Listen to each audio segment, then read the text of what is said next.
سورة التكاثر. بسم الله الرحمن الرحيم. ألهاكم التكاثر حتى زرتم المقابر كلا سوف تعلمون ثم كلا سوف تعلمون كلا لو تعلمون علم اليقين لترون الجحيم ثم لترونها عين اليقين ثم لتسألن يومئذ عن النعيم. تفسیر سورۃ التکاثر. اس میں آیت نمبر 1 میں اللہ تعالیٰ فرماتا ہے کہ تم ایک دوسرے سے زیادہ حاصل کرنے کی جو لالچ ہے اس نے غافل کر دیا ہے. ایک دوسرے سے کثرت حاصل کرنا، یعنی کہ آج کل یہی چل رہا ہے معاشرے میں کہ کسی کے پاس گاڑی ہے، کسی کے پاس گھر ہے، تو وہ انسان چاہتا ہے کہ میں اس سے زیادہ حاصل کروں، حتیٰ کہ وہ اس تک حاصل بھی کر لیتا ہے. وہ جتنا امیر ہو بھی چاہتا ہے پھر بھی کہتا ہے کہ میں اس سے زیادہ حاصل کروں. تو اللہ تعالیٰ فرما رہا ہے کہ یہ جو عمل ہے اس کا، یہ جو اس کی لالچ ہے اس نے اس کو غافل کر دیا ہے. اور آیت نمبر 2 میں اللہ فرماتا ہے کہ یہاں تک کہ تم نے قبرستان جا دیکھے. یعنی کہ انسان اول تو کچھ لوگ ہوتے ہیں کہ جو ان تک کسی کو دیکھتے ہیں کہ بہت امیر ہے اس تک پہنچ جاتے ہیں، لیکن پھر بھی اس سے آگے بڑھتے رہتے ہیں. پھر کچھ لوگ ہوتے ہیں کہ جو ان تک نہیں پہنچ پاتے لیکن آگے بڑھتے رہتے ہیں، دنیا کو اپنا مقصد بنا لیتے ہیں یہاں تک کہ وہ مر جاتے ہیں. یعنی کہ اللہ فرماتا ہے یہاں تک کہ تم نے قبروں کو جا دیکھا. اور سنن ترمذی میں حدیث آتی ہے، حدیث نمبر ہے 2386، جس میں نبی صلی اللہ علیہ وآلہ وسلم فرمایا اگر بھوکے بھیڑیے کو نا اگر بکریوں کے ریور میں چھوڑ دیا جائے نا تو اتنا نقصان نہیں پہنچاتا وہ جتنا آدمی کو جو اس کا مال ہے، اس کا شرف ہے، اس کے دین کو بہت نقصان پہنچاتا ہے. یعنی کہ اور پھر ایک اور حدیث صحیح بخاری میں حدیث نمبر 6321، جس میں نبی صلی اللہ علیہ وآلہ وسلم نے فرمایا کہ آدمی بڑا ہو جاتا ہے لیکن اس کے ساتھ اس کی دو چیزیں بھی بڑی ہو جاتی ہیں، ایک اس کی مال کی محبت اور ایک لمبی عمر کی محبت. لیکن جیسے جیسے انسان بڑا ہو جاتا ہے اس کی عمر بڑھتی جاتی ہے، اس کے اندر جو ہے مال کی محبت بھی بڑھتی جاتی ہے اور عمر کی محبت بھی بڑھتی جاتی ہے. تو اس میں ان لوگوں کا ذکر کیا جا رہا ہے کہ جو لوگ ایک دوسرے کے پیچھے لگے ہوئے ہیں، صرف مقصد دنیا ہے، آخرت نہیں ہے، اور بڑھتے تیاری کرتے دنیا کی، اور وہ قبروں کو جا دیکھتے ہیں بجائے کہ وہ آخرت کی تیاری کرتے. بے شک وہ پھر قبرستان، آپ سب نے ایک دن موت کا مزہ چکھنا ہے، کل نفس ذائقۃ الموت، لیکن پھر بھی اگر وہ آخرت کی تیاری کرتے تو وہ کامیاب ہوتے. لیکن ان لوگوں نے دنیا کی تیاری کرتے کرتے ایک دوسرے سے آگے پیچھے بھاگتے رہے حتیٰ کہ وہ قبروں کو پہنچ گئے. اور پھر آیت نمبر 3 میں اللہ فرماتا ہے کہ ہرگز نہیں تم جلدی جان لو گے. اور پھر آیت نمبر 4 میں پھر ہرگز نہیں تم جلدی جان لو گے. اور آیت نمبر 5 میں ہرگز نہیں کاش تم جان لیتے یقین کا جاننا.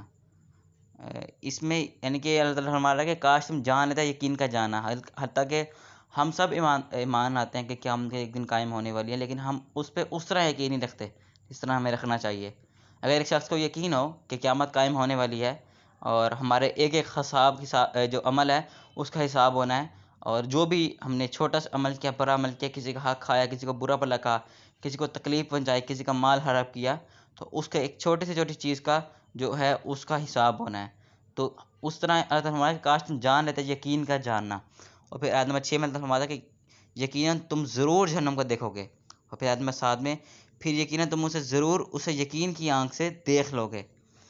اور اس بارے میں آتا ہے کہ جو اہل جہنم جب لے کے آئی جائے گی سامنے تو اس کو اہل جنت بھی دیکھیں گے اور اہل جہنم بھی، دونوں اس کو دیکھیں گے. اور آیت نمبر 8 میں اللہ فرماتا ہے کہ پھر یقیناً تم اس دن نعمتوں کے بارے میں ضرور پوچھے جاؤ گے.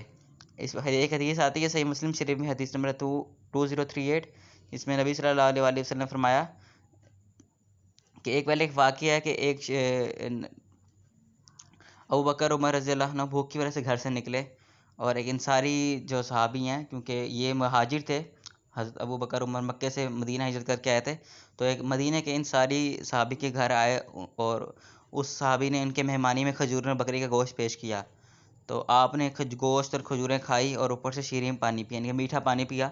جب خوب انہوں نے پیٹ بھر لیا تو آپ صلی اللہ علیہ وآلہ وسلم نے فرمایا کہ اس ذات کی قسم جس کے ہاتھ میں میری جان ہے کہ تم سے قیامت کے دن اس نعمت کے بارے میں بھی سوال ہوگا۔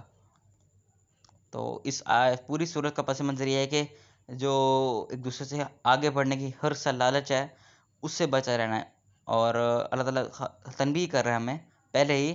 اور دیکھیں، اگر آپ دیکھیں تو یہی جو معاشرے میں بہت بڑی تباہی کا سبب ہے کہ ایک انسان جب دیکھتا ہے کہ میرے رشتہ دار کے پاس اتنا مال ہے، اتنی گاڑیاں ہیں، تو وہ اس سے آگے بڑھنے کی کوشش کرتا ہے، اور پھر اس سے حسد رکھتا ہے، بغض رکھتا ہے، پھر لڑائیاں ہوتی ہیں گھر میں، کیوں ہوتی ہیں؟ اسی وجہ سے حسد سے اور بغض رکھنے کی وجہ سے، کہ اس سے نفرت پیدا ہوتی ہے، کہ وہ لالچ پیدا ہوتی ہے اور نفرت پیدا ہوتی ہے کہ انسان اس سے آگے بڑھنے کی کوشش کرتا ہے۔ اگر رشتہ دار نہیں تو دوست ہے، کوئی جاننے والا ہے، اور کوئی بھی انسان ہے، اس سے آگے بڑھنے کی کوشش میں لگا رہتا ہے، اور وہ پھر حسد، معاشرے میں برائیاں ایسے جنم لیتی ہیں۔ پھر اس طرح ایک انسان ہے، اگر وہ اپنے اوپر راضی نہیں ہے تو اللہ کی توفیق پہ، تو وہ چوری کرتا ہے، ڈاکہ مارتا ہے، وہ کیوں؟ اسی وجہ سے کہ وہ راضی نہیں ہے اللہ کی جو دیے ہوئے پہ، اور پھر وہ اس طرح کے جرائم کرتا ہے۔ جتنے بھی کافی اکثریت جرائم ہیں، معاشرتی برائیاں ہیں، بد اخلاقیاں ہیں، اس کی وجہ یہ کہ انسان اس سے آگے بڑھنے کی کوشش کرتا ہے۔ اللہ تعالیٰ نے ہمیں پہلے تنبیہ فرما دی کہ تم لوگوں کو جو آگے ایک دوسرے سے آگے بڑھنے کی جو حرص، لالچ ہے، یہ جو تمہاری کوشش ہے، اس نے تمہیں غافل کر دیا ہے، اور تم یہاں تک کہ تم نے قبریں جا دیکھی، یعنی کہ تم قبروں کو بھی مر جاؤ گے، مر بھی جاؤ گے، لیکن پھر بھی تمہارا جانا یہ لالچ پوری ختم نہیں ہوگی۔ ایک انسان آگے بڑھ کہتا ہے کہ میرے پاس اور مال ہے اور مال ہے، تو یہ لالچ ختم نہیں ہوگی۔ اس سے بہتر ہے کہ انسان آخرت کی تیاری کرے، تو وہ انسان کے کام بھی آئے گی۔ اور پھر اسی میں درمیان کی کچھ آیتیں میں اللہ نے فرمایا کہ یقیناً تم ضرور جہنم کو دیکھو گے، ہرگز تم جہنم کو دیکھو گے، اور آیت نمبر 8 میں کہ پھر یقیناً تم سے اس دن شکر نعمت کے بارے میں سوال ہوگا۔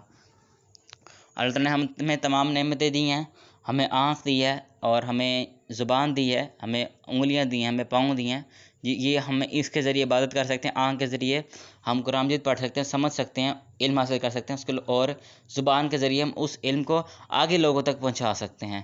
ہاتھوں کے ذریعے ہم کتنا کچھ لکھ سکتے ہیں، پاؤں کے ذریعے ہم کتنا کچھ چل کے جا سکتے ہیں، مساجد بالفرض چل کے جا سکتے ہیں۔